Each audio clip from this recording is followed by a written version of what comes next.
glad to introduce our latest 3D printer, AccuFab-D1s.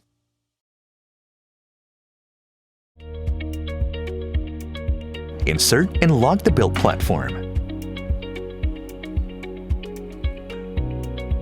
Slide in the resin tank. Plug in the cable and press the power button to turn on the printer. Copy the installer to the desktop.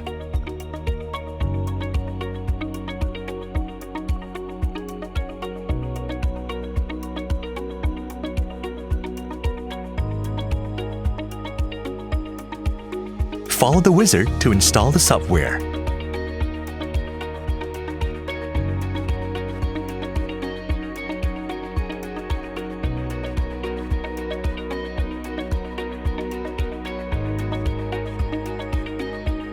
Click Settings, Import Printer Profile.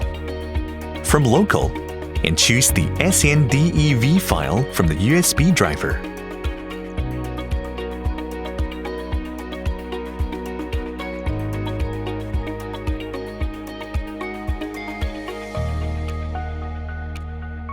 Update the material package to the latest.